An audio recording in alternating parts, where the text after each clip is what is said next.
گفتوگۆکەین لەگەڵ بەڕێز حەمین عەبدوڵڵا ئەندامی ئەنجومەنی کارگەڕی ژووری بازرگانی و پیشەسازی ئێستا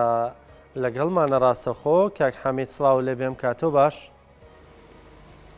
سڵاو لە جەنابتان لە بینەران سواس. کاک حەمید ئەو بڕیارانەی کە هەن بۆ ڕێخستنەوەی بازارەکانی درا بە شێوەیەکی گشتی و بازاری سلێمانی بە تایبەت چین؟ سڵاوتان لێبێ، سڵاو لە بینەران. بەڕاستی بانکی ناوەندی دەمێکە بە ئێمەی وتووە کە کۆمپانیەکانی ئاڵوگۆڕی دراو لە کوردستان بەو شێوەی کە هەیە بەو شێوە نامێنێ دەبێت کەم بکرێتەوە تا بە عەرەبی تەقلیز بکرێ بۆ هەندێک کەمترین کۆمپانیا. ئەمە لە ئەساسدا لە بەغا خۆیان سێفی ئایان هەبوو، ئەی و بی و سییان هەبوو. سی واتە یەک کۆمپانیا، بی واتە 5 کۆمپانیا یەک بگرێ، ئەی واتە 10 کۆمپانیا یەک بگرێ. سی کۆمپانیایەکی ئاڵوگۆڕی دراوی فەرمیە وەکو چۆن ئەیوبیش بە هەمان شێوە. بەڵام لەبەر ئەوە ڕێکارانە، لەبەر ئەوە گیرا لێرە زۆر زەخت کرا، لەبەر ئەوەی ژمارەی کۆمپانیەکان زیاد لە پێویست بوو. بۆ نمونە کۆمپانیەکانی شاری سلێمانی و دەوروبەری لە کۆمپانیەکانی بەغا زیاتر بوو، یعنی لە ژمارەی کە بە هەموو گەورەی بەغا ژمارەی کۆمپانیەکان زیاتر بوون. هەستا بانکی ناوەندی ئەوەی ئەو پێشنیارەی خستە بەردەمی بانکی ناوەندی کوردستان، ئەوانیش بە ئێمەیان ڕاگەیاند کە بێ کۆمپانیەکان تەقلیز پێ بکەین. ئێمەش لەسەر داوای ئەوان زوو بەمان بە ئەرێنی وەرمانگرت ئەو ئیجراعاتانەی کە پێویست بوو لە سەرەتاوە زۆربەی کۆمپانیەکان دەستیان پێ کردووە و جێبەجێمان کردووە. بەڵام کۆمپانیایەکی کەم ماوە کە یا ئاگادار نین یا خۆیان نایەنەوە بێنە ناو ئەو ئیجراعات و عەمەلیەوە، ئەوە بۆ خۆی بەڕاستی زۆری نەماوە، هەمووی 5 ڕۆژ 6 ڕۆژێکی ماوە. لە دوای ئەو 5-6 ڕۆژە ئەگەر نێن خۆیان نیشان نەدەن لە بانکی ناوەندی هەرێمی کوردستان لەقی سلێمان یا لەقی هەولێر یا لەقی دهۆک، ئەوە بە شێوەیەک مامەڵەیان لەگەڵ دەکرێت کە وەکو هیچ کۆمپانیایەکیان نەبوو بێ، هیچ مامەڵەیەکی کۆمپانیان لەگەڵ ناکرێت، وەکو نووسنگەیەکی ئاڵوگۆڕی دراو کە نازانێت مستەقبەلی نووسنگەکان چییە یا چینە لە داهاتوودا، بەو شێوەیە مامەڵەیان لەگەڵ دەکرێت. و سیفەتی هەر کۆمپانیای یەکگرتنی ئەو کۆمپانیانش هەرێکیان سیفەتێکی هەیە.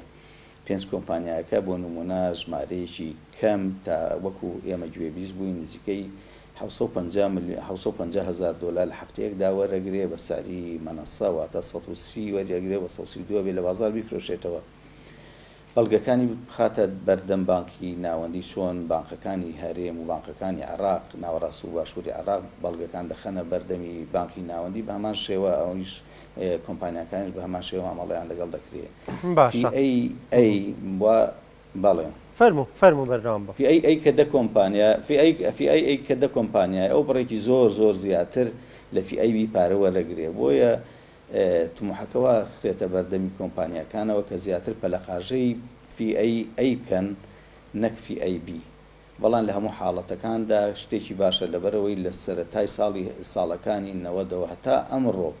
کە مامەڵەی بازرگانی و ئاڵوگۆڕی درا و هەر شتێک مامەڵە بازرگانیەکان جا حواڵە بێ، هەر شتێک بێکە کراوە بانکی مرکزی عێراقی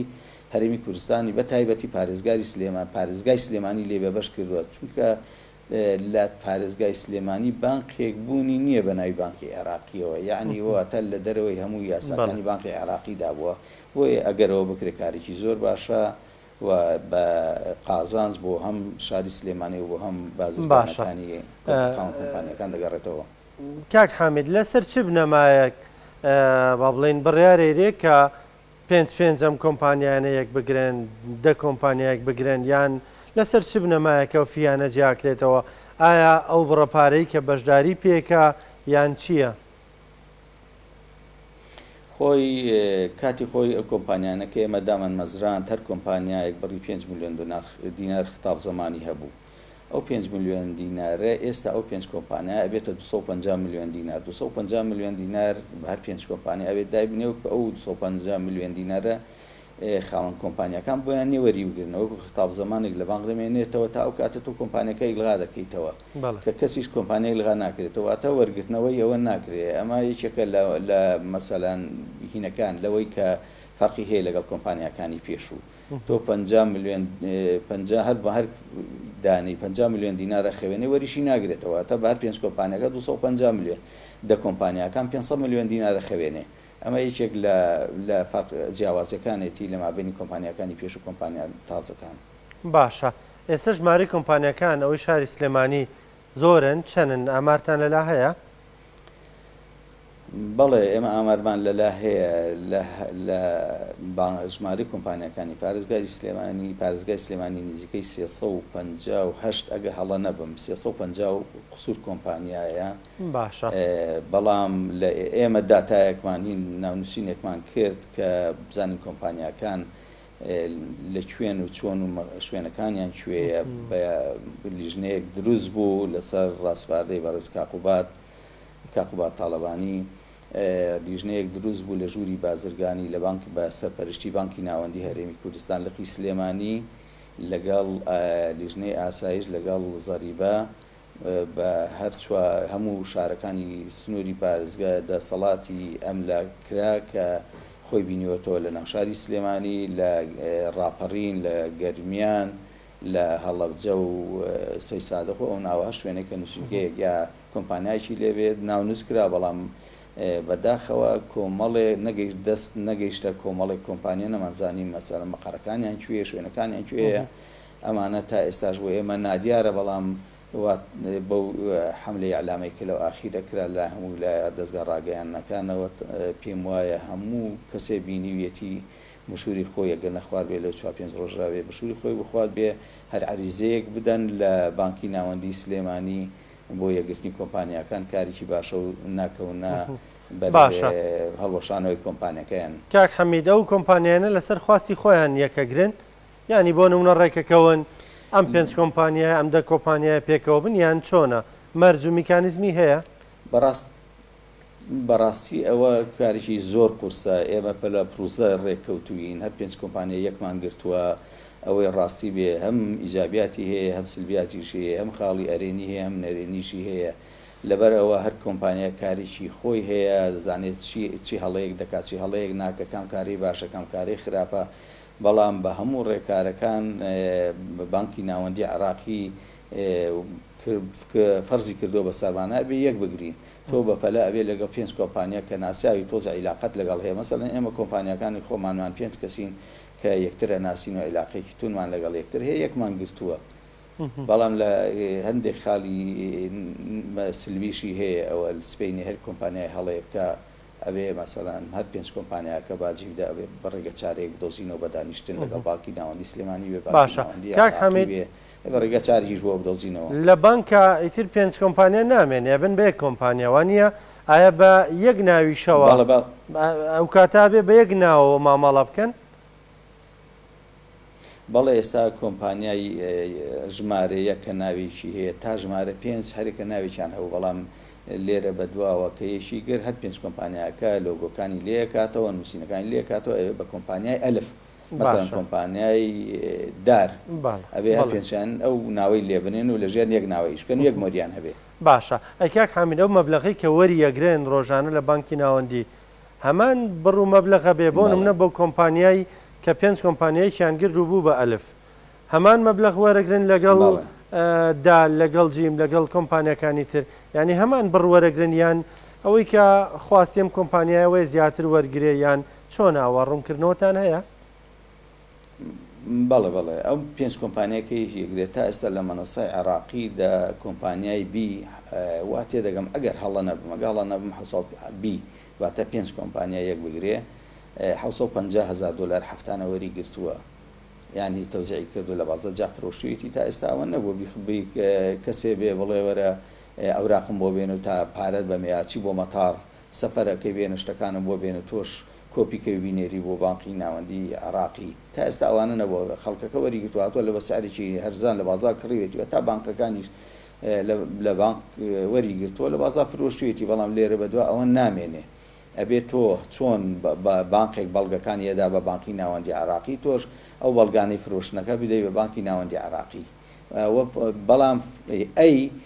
لە دووقاتی زیاتر بیوەرەگرێ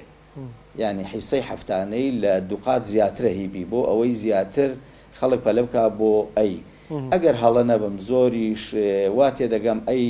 کە ڕێگەی حواڵەکردنیشی هەبێ بەڵام بی ڕێگەی حواڵەکردنی نەبێ لەو تاکید نیم لەو معلوماتە بەڵام ئەوەندەی کە بیستومە تا ئێستا بەس بانقەکان بۆیان هەیە حواڵە بکەن جاو ئیجراعاتە دادەبەزێ بۆ ئەیوبی ژیاننا ببی وەکو بیستومە بەی شوێ بووینی حواڵە بکە بەڵام ئەی لەوانەیە سوێنێ بتوانە حواڵە بکە. کاک حامیدیەوە لە بازاری لە بازاردان و سەر و کارتان لەگەڵ خەڵکدا هەیە یعنی پێتان وایە ئەم ڕێکارانە ئەتوانێت نرخی بازار دابەزێنێ دەزانێت نرخی بانک دابەزیەوە بەڵام نرخی بازاریش نزیک بکاتەوە لەو نرخی بانک بەخوا ئەو ئیجراعاتانە دوو ڕووی هەیە ڕوویەکیان ئەو توندێک کە ئێستا هەیە ئەگەر بە نەرمی مامەڵەی لەگەڵ نەکرا هەم ئەمریکیەکانیش و هەم عێراقیەکانیش لەوانەیە لە بازار بڕواتە دەرەوەی بازار ئەوەی کە ئەوان بە ناڕێکی ئێزان و بە ناڕێکی ئێزان لەوانەیە چکار لە نەوەتەکانیشەوە لە زمانی حکوومەتی عێراقیشدا بە ئەڵگۆڕی درەوە هەر هەبووکە و ئیجراعاتی قەدەغەش کردووە بۆیە مامەڵەکردنی تۆزێ بە نەرمتر لەوەی کە ئێستا هەیە هەم بانکی ناوەندی عێراقیش و هەم برادەرانی ئەمریکاش بە نەرمتر مامەڵە بکەن لەوە باشترە دەتوانن جوانتر زەبتی بکەن ئیجراعاتێکی نەرم لەگەڵ خەڵکەکان لەگەڵ بازرگانەکان لەگەڵ خاوەن کۆمپانیەکان بنوێنن دامی زیاتریان بکەن بۆ ئەوەی ئەو کارانەی کە فعلەن خۆیان حەز ناکەن بیکەن خاوەن کۆمپانیەکان بیکەن تەماحێک شتێکیان بدەنە بەردەم بۆ ئەوەی ینی ملتەزیمی زیاتر بن وەک قەناعەتشم وایە ئێمە وەک خۆمان ملتەزیمین بە هەموو شتێوە پابەندی بە هەموو ڕێکارێکی کە بانکی ناوەندی عێراقی دەریەکە بە تایبەتی بانکی ناوەندی هەرێمی کوردستان نەشی شارمەوە بەڕێز بە ڕێوبەری بانکی ناوەندی سلێمانی پشتیوانی زۆر چاکمان هەبووە زۆر یارمەتی داوین لە هەموو ئەگەرەکان ئاگداری کردینەوە ڕۆژانە بە تەلەفۆن بێ بە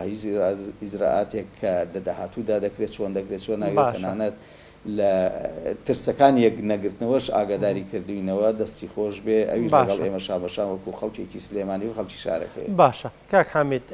ڕۆژانە و بڕە دۆلاری کە دەخرێتە بازارۆ لەلایەن بانکی ناوەندیەوە ئەوەی کێوە هەست پێ بکەن لە بازارە ئەمە بەشی پێویستەکانی ڕۆژانەی هاوڵاتیانەکە دەڵێم هاوڵاتیان ئەوە ناکە خەڵکێکی تر بە مەبەستێکی تر بیباتە دەرەوە یان بەکاری بێنێ بە وڵاتێکی تر بەشی پێویستی ڕۆژانەی مامەڵی هاوڵاتیانەکە زانی ئەگەر بەشی کرد باە ئێستا دۆلار لە سعری 132دا بوو دیارە بەش ناکە بۆیە چۆت لە 150 بەرەو ژوورە بەشی ناوخۆ ناکە یان باشە حکوومەتی عێراقی بیانۆکەی ئەوەیە بانکی ناوەندی ئەمریکاڵێن ئەو پارەیە بەشەکە بەڵامەچێتە دەرەوە بۆ عێراق نییە ینی وڵاتانی تر ئەیبەن ینی چەندین وڵاتی تر من ئەوەی بەڵێ ئەوەی کە هەستم پێ کردووە ئیجراعاتەکانی ئەوان لە 150 بەلایانی کەمەوە سەرکەوتوو بووە جاران ڕۆژانە 250 میلیۆن دلار 275 میلیۆن دلار درا سعرەکە لە